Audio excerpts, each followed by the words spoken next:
Hello Love Again kumita na ng 155M in 2 days. Talaga namang kapansin-pansin at nakakabilib ang tagumpay ng tambalan ni Catherine Bernardo at Alden Richards sa kanilang pinakabagong pelikula na Hello, Love Again. Sa loob lamang ng 2 araw mula nang ipalabas ang pelikula, nakakolekta na sila ng halos 200 na milyong piso, isang malaking tagumpay para sa kanila at sa buong industriya ng pelikulang lokal. Ang Hello, Love Again ay naging kauna-unahang pelikula sa kasaysayan ng lokal na sinehan na nakamit ang ganoong kalaking kita sa unang araw pa lang ng showing. Ayon sa mga ulat, umabot agad sa 85 na milyong piso ang gross income ng pelikula sa kanilang opening day. Isang remarkable achievement na nagsasabing malaki ang naging epekto ng pelikula sa mga manunood at sa market ng mga Pilipinong cinephiles. Hindi na nakapagtataka na napakabigat ang pasasalamat ni Catherine at Alden sa mga taga-suporta nila. Ayon sa kanila, ang tagumpay ng pelikula ay hindi magiging posible kung hindi dahil sa matinding suporta ng kanilang mga fans, na patuloy na nagpapakita ng loyalty at pagmamahal sa kanilang mga idolo. Sa kabila ng mga pagsubok sa industriya ng pelikula, kitang-kita pa rin ang malalim na koneksyon ng dalawa sa kanilang mga tagahanga, na siyang nagiging susi sa patuloy nilang tagumpay. Hindi rin matatawaran ang epekto ng kanilang malaking fanbase sa paglago ng kita ng pelikula. Mula nang lumabas ang trailer at mga promosyon ng Hello, Love Again, hindi na mabilang ang mga nag-abang at nagpakita ng interes sa pelikula. Halos 5 taon ding hinintay ng mga fans ang sequel ng Hello, Love Goodbye.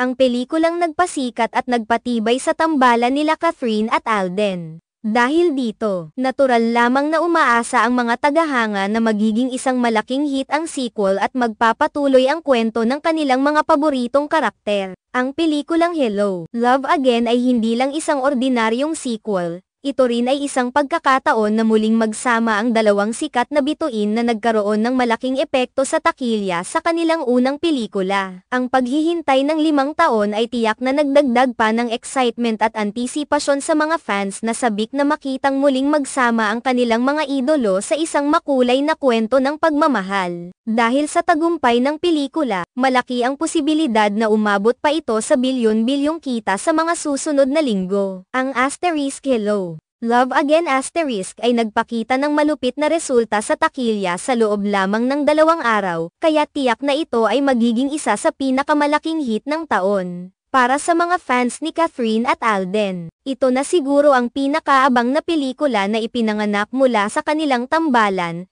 at mas marami pang mga tagahanga ang inaasahang magtutulungan upang mas mapalago pa ang kita ng pelikula. Ang tagumpay ng Hello, Love Again ay isang magandang halimbawa ng kung paano ang pagkakaroon ng matibay na fanbase at ang pagtangkilik ng mga tao sa kalidad ng mga pelikula ay nakatutulong upang maging matagumpay ang isang proyekto sa industriya ng pelikula. Sa kasalukuyan, hindi lang ang tambalan ni Catherine at Alden ang tinututukan, kundi pati na rin ang mga susunod pang proyekto at pelikula na ipapalabas nila sa hinaharap. Ang kanilang tagumpay ay hindi lang nakabase sa mga individual na proyekto, kundi pati na rin sa kanilang chemistry at pagiging relatable sa kanilang mga fans. Sa huli, malinaw na ang tambalan ni Catherine at Alden ay patuloy na lumalago at patuloy na magbibigay ng saya at inspirasyon sa kanilang mga tagahanga. Ang kanilang pelikula, Hello, Love Again, ay tiyak na magiging isang mahalagang milestone sa kanilang karera,